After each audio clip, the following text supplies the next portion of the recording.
오늘은 지난 시간에 나누었던 밤중에 찾아온 친구의 비유에 이어서 기도에 관한 교훈의 말씀을 나누려고 합니다. 오늘 말씀에는 하나님을 두려워하지 않는 재판장을 찾아온 그 과부의 말씀을 나누도록 하겠습니다. 누가복음 18장 1절부터 8절의 말씀을 봉독을 하겠습니다. 예수께서 그들에게 항상 기도하고 낙심하지 말아야 할 것을 비유로 말씀하여 이르시되, 어떤 도시에 하나님을 두려워하지 않고 사람을 무시하는 한 재판장이 있는데, 그 도시에 한 과부가 있어 자주 그에게 가서 내 원수에 대한 나의 원한을 풀어주소서 하되, 그가 얼마 동안 듣지 아니하다가 후에 속으로 생각하되, 내가 하나님을 두려워하지 않고 사람을 무시하나 이 과부가 나를 번거롭게 하니 내가 그 원한을 풀어주리라. 그렇지 않으면 늘 와서 나를 괴롭게 하리라 하였느니라. 주께서 또 이르시되, 불의한 재판장이 말한 것을 들으라. 하물며 하나님께서 그 밤낮 부르짖는 택하신 자들의 원한을 풀어주지 아니하시겠느냐? 그들에게 오래 참으시겠느냐? 내가 너희에게 이르노니 속히 그 원한을 풀어주시리라. 그러나 인자가 올 때에 세상에서 믿음을 보겠느냐 하시니라. 아멘.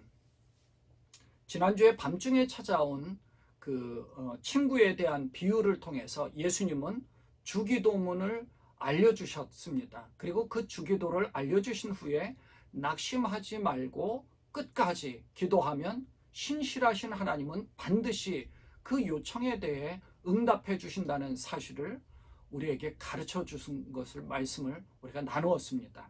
오늘 이 말씀도 그와 비슷한 내용의 말씀입니다. 그 말씀을 다시 한번 가르쳐 주셨는데요. 오늘 본문에서는 예수님께서 1절에서 선포하듯이 이렇게 말씀하십니다. 항상 기도하고 낙심하지 말아야 할 것을 비유로 말씀하신다는 것입니다.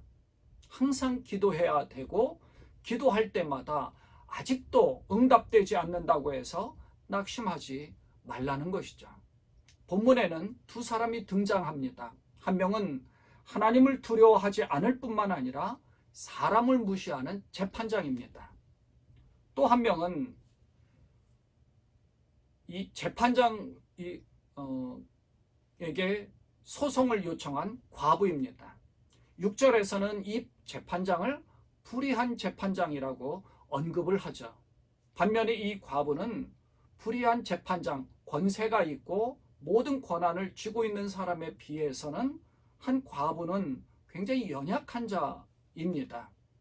이 과부가 어떤 문제인지는 모르지만 한 가지 알려주는 말씀이 자기의 원수에 대한 원한의 문제라고 알려주는데, 얼마나 억울하고 분통 터지는 상황인지 자신의 원한을 풀어달라고 재판장에게 찾아왔던 겁니다. 하지만 이 재판장은 이 과부의 말을 듣지 않고 그 소송에 대해 별로 신경 쓰지 않고 시간을 보냈는데, 얼마 후에는 오늘 말씀에 보니까 얼마 후에 그 소송에 대해 판결해 준 겁니다. 왜냐하면 자기는 하나님을 두려워하지 않고 사람을 무시하지만 이 과부가 자기를 번거롭게 하니 그 원한을 풀어주지 않으면 늘 와서 괴롭힘을 당할 것이라고 생각한 것입니다. 이 내용과 이제 비슷한 이야기가 당시로부터 전해 내려오는 것이 있습니다. 당시 이제 메소포타미아 지방 이 니시베스 법정에서 입구 맞은편에 그 재판관이 앉아 있고 그 주위에는 서기들이 둘러 앉아 있습니다. 법정 앞부분에는 주민들이 사건을 처리해 줄 것을 요구하지요. 약삭빠른 자들은 이 서기들에게 귓속말로 흥정을 하면서 뇌물을 슬쩍 넣어주면 즉석에서 그 문제가 바로 처리됩니다. 아주 불의한 거죠. 뇌물을 주면 바로 판결을 해주고 또 그 판결을 굽게 해주는 겁니다. 유리하게 해주는 거예요.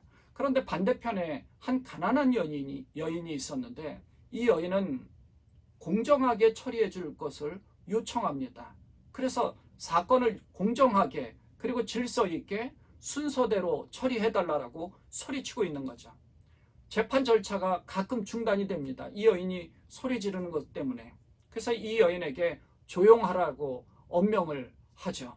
하지만 그 여인은 매일 찾아와서 외칩니다.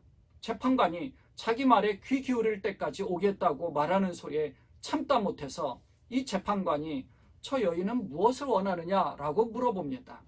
이 여인의 독자 아들이 군대에 끌려갔는데 그럼에도 불구하고 이 세관에서 자꾸 세금을 강요했다는 겁니다. 이 여인의 끈기로 이 사건은 바로 처리됐습니다.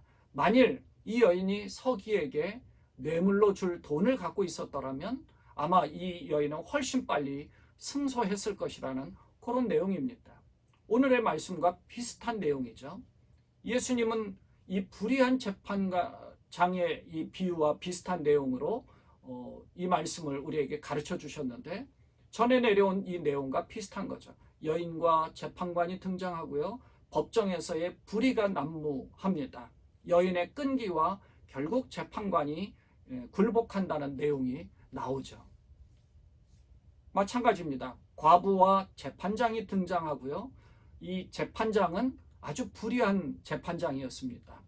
그리고 과부는 끈기 있게 재판을 공정하게 처리해달라고 요청하여서 결국은 자기가 괴롭힘을 당할까봐 재판장은 빨리 처리해 준다는 내용입니다. 예수님 당시에 아마 이런 상황들이 많이 있었을 것입니다. 이 비유에서 과부로 등장한다는 말은 당시에 가장 사회적 약자인 어린이와 과부의 모습과 같습니다.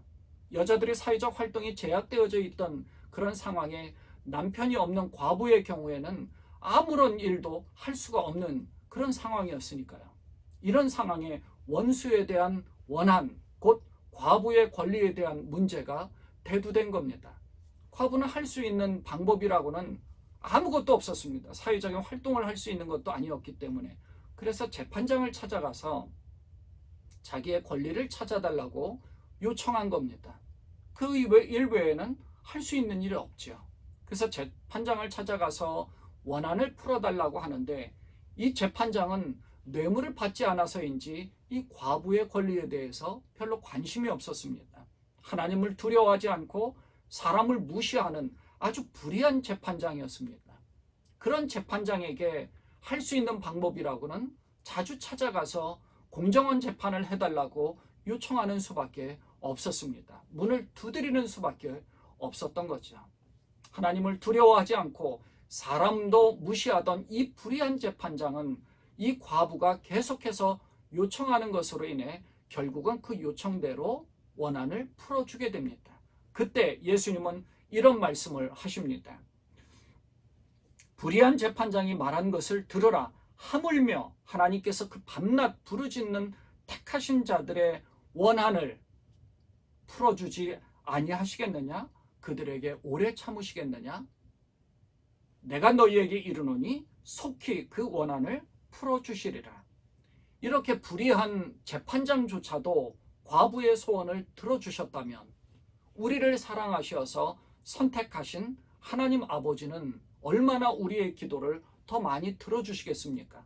불의한 재판장임에도 불구하고 자기가 괴롭게 되니까 그것을 들어주었는데도요. 아무런 관계도 없는 재판장 앞에 가서 요청을 하는데도 이 과부의 끈질긴 인내심으로 결국 응답을 받았습니다. 우리는 우리의 아버지 되신 하나님께 기도하는 일 외에는 그런 기도하는 일에는 더욱더 인내하고 실망하지 말아야 된다는 것을 강조한 겁니다. 여기에 밤낮 부르짖는다는 말은 기도의 지속성뿐만 아니라 기도 응답에 대해서 그것이 지연되고 있음을 우리가 알 수가 있죠. 네, 우리의 기도는 바로 응답되기를 소망합니다. 하지만 바로 응답되지 않는 경우가 많죠. 하지만 밤낮 부르짖을 정도로 기도를 해서 바로 응답되지 못한다 하더라도 낭망하지 말고 낙심하지 말고 포기하지 말라는 겁니다. 오늘 말씀에는 그러나 우리에게 소망이 되는 한 구절의 말씀을 예수님은 우리에게 가르쳐 주십니다. 저희가 지난주에 말씀을 나누었던 밤중에 찾아온 친구의 비유와도 비슷한 내용이죠. 8절에서는 이렇게 말씀합니다. 내가 너희에게 이르노니 속히 그 원한을 풀어주시리라. 이게 우리에게는 희망이 되는 소망의 말씀입니다. 내가 너희에게 이르노니 속히 그 원한을 풀어주시리라. 예수님이 말씀하신 겁니다. 내가 너희에게 이르노니 속히 그 원한을 풀어주시리라. 불의한 재판장도 이 과부의 요청을 들어주는데 우리 하나님께서는 우리의 요청을 당연히 응답해 주신다는 사실로 우리는 굉장히 위로를 받습니다. 하지만 이 비유에서 우리에게 가르쳐주는 핵심 메시지는 밤낮으로 부르짖으면 응답받을 수 있다는 사실이 아닙니다. 불의한 기도에 대해서 우리가 밤낮 부르짖으면 응답될 수 있을까요? 아닙니다. 하나님께서는 그 기도를 응답해 주시지 않습니다. 아니, 응답된다는 것은 잘못된 겁니다. 응답될 수가 없죠. 하나님께서 원하시는 것은 그것이 아니니까요. 그러면 왜 그렇게 기도한 것처럼 되는 것이 응답된 것처럼 보이느냐? 사실은 응답된 게 아닙니다. 이 비유에서 우리에게 가르쳐 주시는 것은 핵심 메시지는요, 우리에게 항상 기도하라는 겁니다. 주님은 우리에게 항상 기도하기를 원하시는 것이고요. 두 번째, 기도하면서 낙심하지 말라는 것입니다. 언젠가는 그 기도에 대해서 응답된다는 거죠. 밤중에 찾아온 그 비유의 친구 비유를 통해서 그 전에 주기도에서 우리에게 하나님께서 뜻이 하늘에서 이룬 것 같이 땅에서도 이루어지이다라고 가르쳐 주셨습니다. 하늘의 모든 문제가 잘 풀려가면 이 땅에서도 풀린다는 사실을 우리에게 가르쳐 주죠. 하나님이 원하신다면 이 땅에서의 모든 문제도 해결된다는 겁니다. 주님은 우리에게 항상 기도하기를 요청하셨고 기도하면서 낙심하지 말라는 이 말씀으로 이 비유를 시작해 주신 겁니다. 또 이 비유의 말씀을 하신 것이 18장인데요.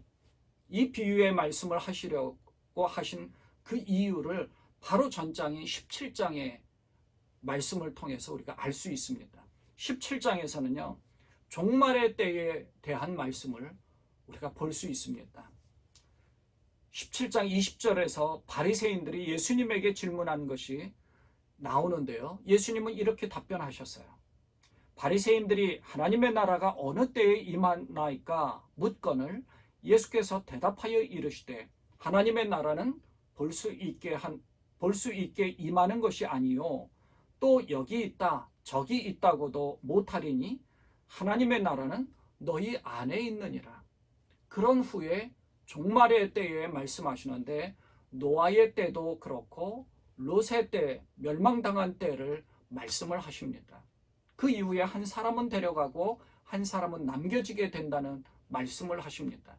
그 말씀을 하시고 바로 18장 오늘 말씀에 이어져서 오늘 말씀을 해주셨는데 말씀을 비유를 쭉 하신 다음에 마지막 8절에서 이렇게 말씀하시죠. 그러나 인자가 올 때에 세상에서 믿음을 보겠느냐 하십니다. 인자가 오셔서 세상 가운데서 믿음 있는 자를 찾아볼 수 있겠느냐, 만나볼 수 있겠느냐, 우리에게 그걸 말씀하신 거죠. 여기에 불의한 재판장을 비유로 말씀하셨는데요. 마지막 때에는 의로우신 재판장이신 하나님이 마지막 심판으로 판결을 내리실 것을 우리에게 가르쳐 주는 거죠. 마지막 때에는 의로우신 재판장이신 하나님이 판결하십니다.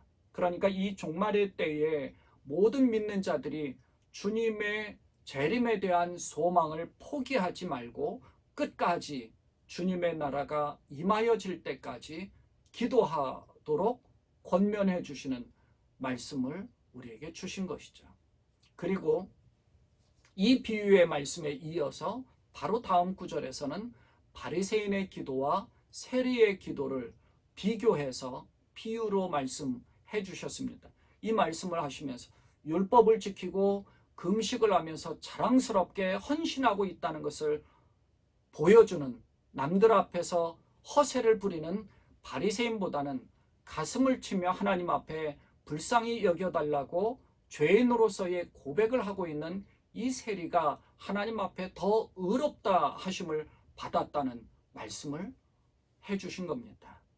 그러니까 낙심하지 말고 포기하지 말고 세리와 같이 가슴을 치며 통곡하며 엎드려지는 그런 하나님 앞에 불쌍한 죄인이라는 사실을 고백하는 세리의 모습과 같이 끝까지 기도하라는 것을 우리에게 가르쳐 주는 겁니다. 누가복음을 기록한 이 누가 공동체에서 누가는 아주 극심한 핍박과 박해 가운데에서 그들의 신앙을 부인하는 그런 상황에 대해서 기록을 하면서 핍박 가운데서도 끝까지 인내하면 주님은 결국 이 땅에 오셔서 모든 권리를 회복시켜 주신다는 희망과 격려의 말씀을 또 우리에게 말씀해 주고 싶었을 겁니다. 이 말씀과 같이 우리도 주님께서 반드시 우리의 기도, 하나님 나라에 합당한 기도를 해나갈 때 그것을 반드시 응답해 주신다는 사실을 믿고 인내하면서 낙심하지 말고 끝까지 주님을 따르는 그런 모습을 보여야 할 것입니다. 그러나 인자가 올 때에 세상에서 믿음을 보겠느냐는 말씀과 같이 주님이 다시 오실 때에 흔들림 없이 신실하게 주님을 신뢰하는 믿음을 보여드리는 그러한 우리가 되어야 할 것입니다. 주님 앞에 주님이 오셔서 믿음 있는 자의 모습을 정말 신실하게 주님을 믿고 항상 기도하고 낙심하지 않고 주님을 바라보는 그러한 모습을 보이는 그런 우리의 모습으로 주님을 만나는 우리가 되어야 될 것입니다. 여러분 모두가 다 이러한 주님 앞에 인정받으시는 믿음 있는 자의 모습이 되시기를 주님의 이름으로 축원을 드립니다. 기도하겠습니다. 하나님, 불의한 재판장과 아주 연약한 과부의 간절한 소망을 담은 재판의 결과들을 우리가 보았습니다. 결국 하나님께서 이 불의한 재판장도 과부의 소원을 응답해 주셨는데 의로우신 하나님, 우리의 신실하신 하나님, 우리의 아버지 되신 하나님께서 우리의 간절한 기도에 대해서 분명히 응답해 주신다는 사실을 우리는 분명히 믿습니다. 응답해 주시지 않을 상황이 아니라는 사실을 우리가 믿고 끝까지 인내하며 낙심하지 말고 기도할 수 있는 그러한 저희가 되게 하여 주옵소서. 믿음으로 주님 앞에 나아가기를 소망합니다. 낙심하지 아니하고 끝까지 항상 기도하고 낙심하지 않고 주님 앞에 나아가는 그러한 우리가 되게 하여 주옵소서. 우리 지금 예수님의 이름으로 간절히 기도드리옵나이다. 아멘.